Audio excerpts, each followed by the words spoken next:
కానీ వేషాలు అంత ఈజీగా రావు కదా. చివరికి ఎన్టీఆర్ గారే దైవబలం అనే సినిమాలో చిన్న వేషం ఇప్పించారు. అది ఫెయిలు.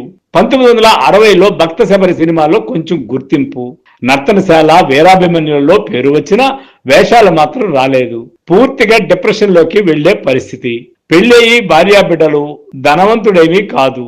ఇంట్లో పూట గడవడం చాలా కష్టమైపోతోంది. ఇంత ప్రయత్నాలు మాని తిరిగి సొంత ఊరికి వెళ్లిపోదామని భార్యతో నిరాశాపూరితమైన మాటలు. అవి విన్న అతని భార్య, ఇన్ని రోజులు చూశారు కదా, మరి కొన్ని రోజులు ఎదురు చూద్దాం, నాకు నమ్మకం ఉంది, మీరు మంచి నటులవుతారనే అంటూ ఓదార్పు. ఆమె మాటలతో మళ్లీ ఆశ. అతని పరిస్థితులు తెలిసిన ఎన్టీఆర్, ఏఎన్ఆర్ తమ సినిమాలలో ఏదో ఒక పాత్రకు అతన్ని సిఫార్సు చేసేవారు. అలా సాగుతున్న అతని జీవితంలో 1969, 70లలో వచ్చిన మనుషులు మారాలి అనే సినిమాతో అతని రోజులే మారిపోయాయి. శోభన్ బాబు అనే హీరో తెలుగు సినీ పరిశ్రమలో గుర్తింపు వచ్చేసింది. తర్వాత బలిపీఠము, చెల్లెల కాపురము, సోగ్గాడు, గోరింటాకు లాంటి సినిమాలతో ఒక విజయవంతమైన హీరోగా మారిపోయారు.